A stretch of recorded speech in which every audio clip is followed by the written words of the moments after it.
bagaimana kabar kalian di rumah? Semoga kalian dalam kondisi sehat walafiat. Oh ya, bagaimana puasa kalian pada hari ini? Apakah masih tetap melaksanakan ibadah puasa atau sudah ada yang bolong-bolong? Kita tidak usah panjang lebar, tidak usah banyak basi-basi. Kita akan membahas pada materi kali ini, yaitu adalah temanya tentang perlawanan melawan penjajahan Belanda. Minggu-minggu kemarin kita sudah membahas tentang apa itu VOC, apa itu Republik Batak, bagaimana penjajahan Belanda alias kolonial Belanda, dan akhirnya sampailah kita pada materi tentang reaksi ataupun bagaimana akibat penjajahan Belanda itu sendiri. Adanya tanam paksa, adanya membayar pajak kredit itu dan masih banyak hal lainnya. Kita membuat rakyat bangkit dan melaksanakan perlawanan yang ada di berbagai daerah. Pada materi kali ini kita akan menjelaskan, kita akan membahas apa saja perlawanan-perlawanan yang ada di daerah tersebut.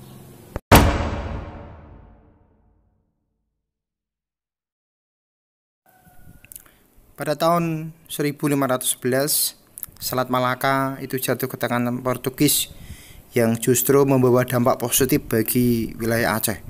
Banyak pedagang Islam dari Malaka itu yang menuju Aceh. Dengan demikian, Aceh itu menjadi sangat ramai dan berkembang menjadi pusat perdagangan. Dengan keadaan tersebut, Portugis itu ingin menghancurkan Aceh. Tahun 1523, Portugis menyerang Aceh di bawah pimpinan Henriques. Namun, beberapa serangan daripada bangsa Portugis itu mengalami kegagalan. Akan tetapi, Portugis terus melaksanakan serangan, salah satunya dengan menyerang kapal-kapal dagang Aceh. Rakyat Aceh pun tidak tinggal diam. Mereka juga melaksanakan persiapan untuk melaksanakan penyerangan, diantaranya menyiapkan senjata, meriam, dan menambah jumlah prajurit. Setelah mendapatkan bantuan, Aceh melaksanakan serangan ke Portugis di Malaka, namun juga mengalami kegagalan. Pada masa pemerintahan Sultan Iskandar Muda 1607 sampai dengan 1639, beliau adalah seorang raja yang gagah berani dan memiliki sebuah cita-cita yang tinggi untuk mengusir penjajah. Beliau melakukan berbagai persiapan, diantaranya menyiapkan kapal-kapal besar dan dilengkapi dengan 600 sampai dengan 800 prajurit. Pasukan kavaleri juga dilengkapi dengan kuda-kuda dari Persia, menyiapkan pasukan gajah dan milisi infanteri. Tahun 1629, Iskandar Muda melancarkan serangan ke Malaka. Namun, serangan ini mengalami kegagalan. Setelah kejadian tersebut, masih sering terjadi bentrokan. Akan tetapi, Portugis tidak bisa menguasai Aceh, dan Aceh juga tidak bisa menguasai Portugis dari Malaka. Tahun 1641, VOC lah yang berhasil mengusir Portugis dari Malaka.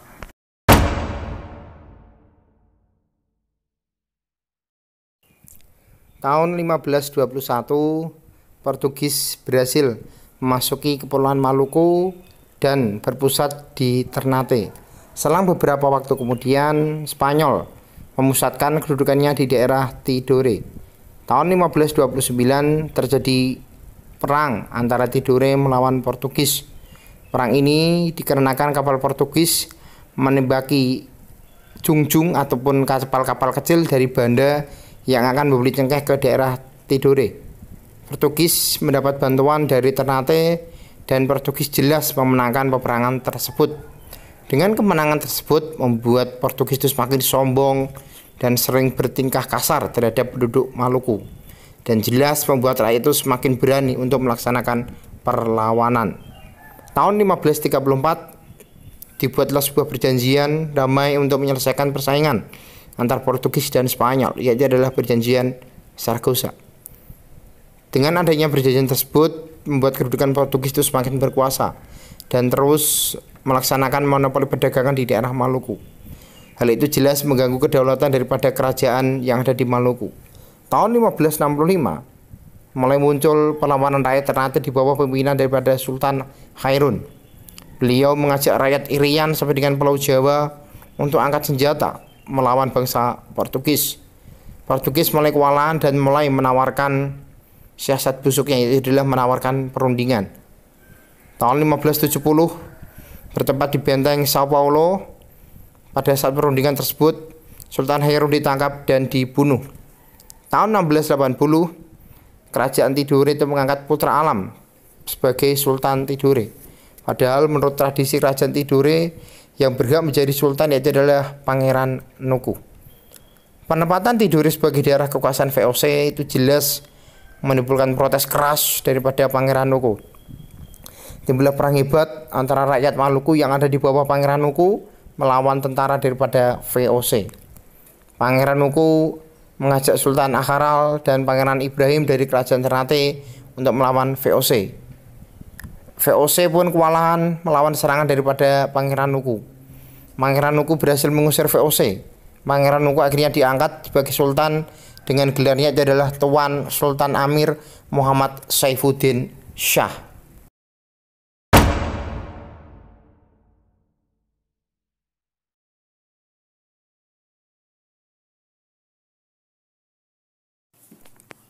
Sultan Agung adalah raja yang paling terkenal dari Kerajaan Mataram. Di bawah pemerintahan Sultan Agung, Mataram itu mengalami masa kejayaan. Kedatangan VOC di Pulau Jawa yang melaksanakan monopoli perdagangan yaitu membuat para pedagang mengalami kemunduran dan membuat jelas penderitaan rakyat yang semakin sulit. Tahun 1628, Sultan Agung mempersiapkan pasukan dan persenjataan untuk melakukan serangan ke Batavia dengan dipimpin oleh Temenggung Baurekso. Pada saat itu, Gubernur Jenderal VOC yaitu adalah John Peter Zonkun. Akan tetapi, dengan kekuatan VOC dengan senjata yang jauh lebih unggul, dapat memukul pasukan Mataram dan Temenggung Baurekso itu gugur di dalam pertempuran tersebut. Sultan Agung mempersiapkan penyerangan kedua dengan meningkatkan jumlah kapal, persenjataan, dan membangun lumbung beras yang ada di daerah Tegal dan juga Cirebon. Tahun 1629, pasukan Mataram berangkat menuju Batavia dengan dipimpin oleh Temenggung Singaranu, Kiai Dipati Juminah, dan Dipati Purboyo. Ternyata persiapan pasukan Mataram diketahui oleh VOC dan dengan segera VOC menghancurkan lumbung-lumbung beras yang ada di Tegal maupun yang ada di Cirebon. Dengan demikian, penyerangan yang kedua ini jelas mengalami kegagalan.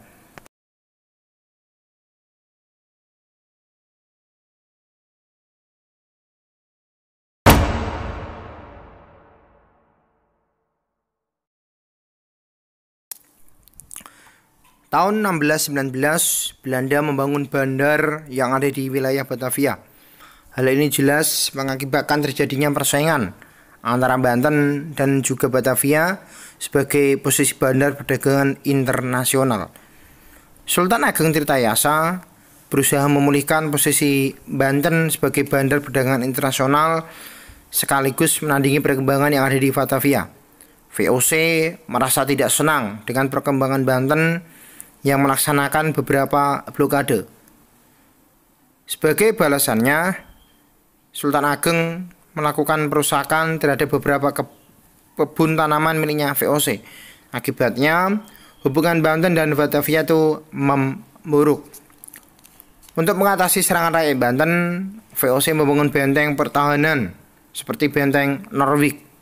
Sementara itu, Sultan Ageng memerintahkan rakyatnya, masyarakatnya untuk membangun saluran irigasi yang membentang dari Sungai Untung Jawa sampai dengan daerah Pontang. Selain untuk meningkatkan produksi pertanian, juga untuk memudahkan transportasi perang. Pada masa pemerintahan Sultan Ageng inilah banyak dibangun saluran irigasi. Berkat jasa-jasanya, makanya beliau diberi gelar Sultan Ageng Tirtayasa. Tirta itu sendiri artinya itu adalah air. Kemudian pada tahun 1671, Sultan Ageng Tirtayasa mengangkat putra mahkota Abdul Nasir Abdul Qohar sebagai raja pembantu atau yang lebih dikenal dengan nama Sultan Haji. Sultan Haji itu bertanggung jawab untuk urusan dalam negeri, sedangkan Sultan Ageng Tirtayasa bertanggung jawab urusan luar negeri dan dibantu putranya itu adalah Pangeran Arya Purbaya. Pemisahan urusan pemerintahan ini jelas diketahui oleh perwakilan VOC.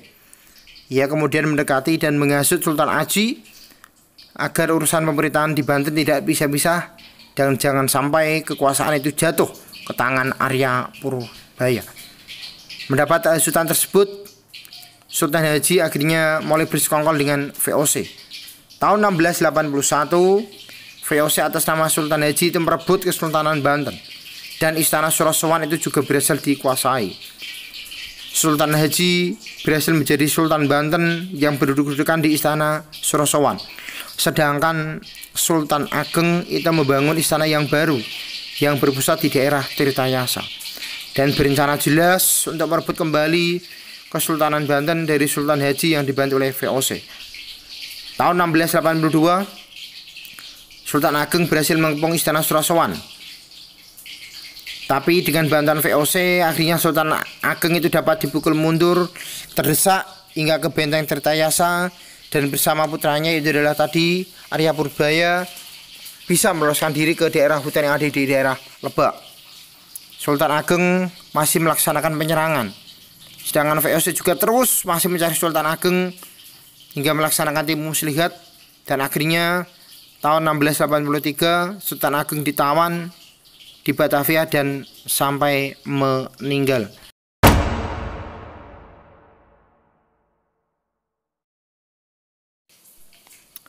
Kerajaan Goa merupakan salah satu kerajaan yang sangat terkenal di wilayah Nusantara.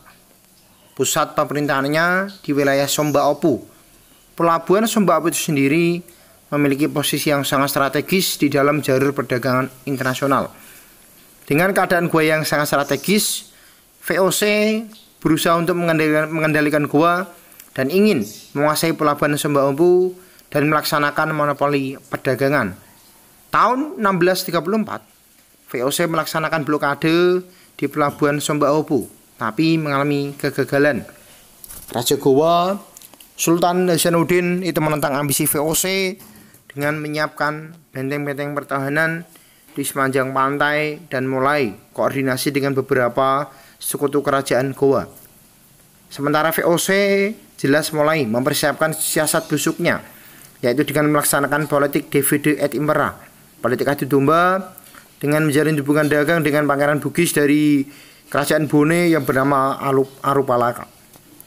7 Juli 1667 meletuslah perang Goa. VOC dengan bantuan Arupalaka berhasil menduduki benteng pertahanan Goa di daerah Barombang.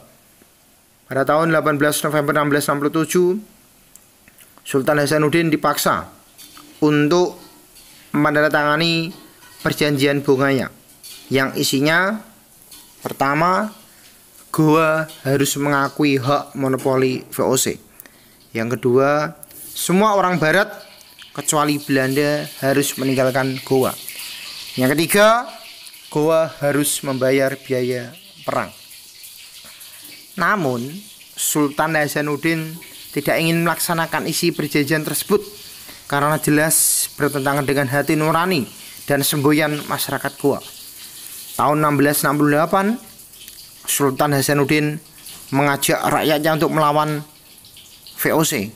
Namun, perlawanan tersebut itu mengalami kegagalan dan Sultan Hasanuddin dengan terpaksa harus melaksanakan isi dari perjanjian Bongaya. Bahkan benteng pertahanan rakyat Goa jatuh dan dikuasai oleh VOC, dan benteng tersebut dinamakan dengan benteng Rotterdam.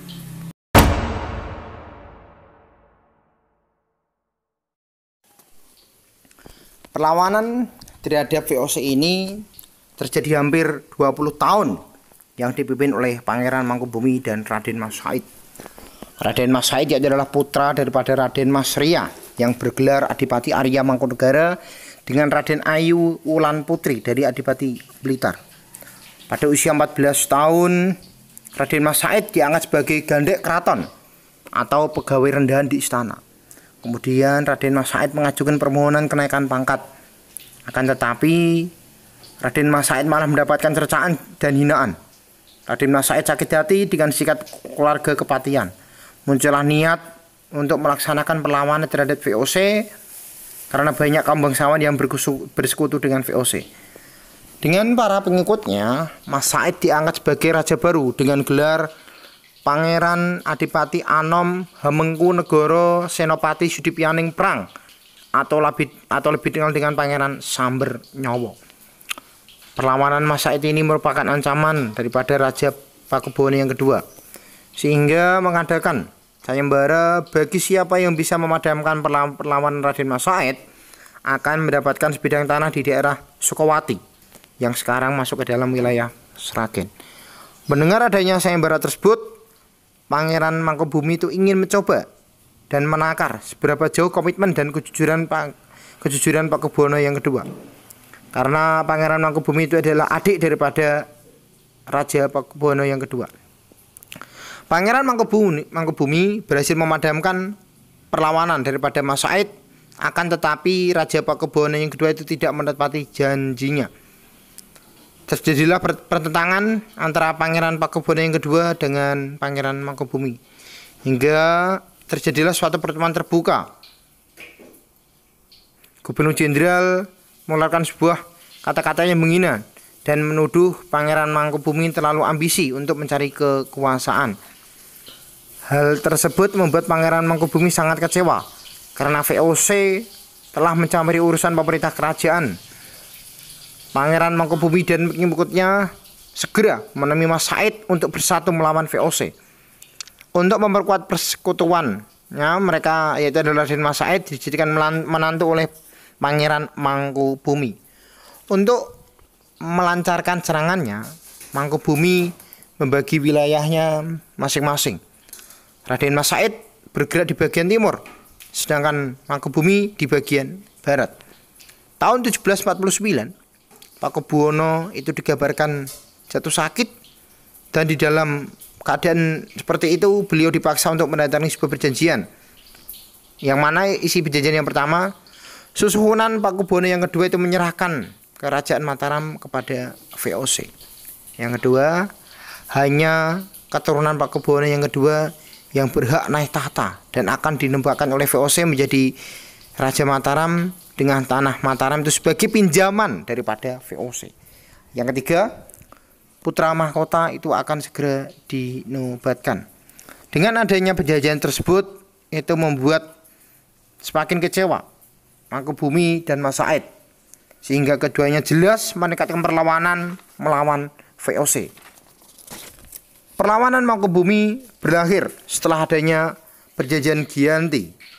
Isi pokok daripada perjanjian Giyanti yaitu adalah Mataram, yaitu wilayah barat atau disebut sebagai sekarang daerah Yogyakarta, itu diberikan kepada Pangeran Mangkubumi dan berkuasa sebagai sultan dengan sebutan Sri Sultan Hamengkubuwono yang pertama.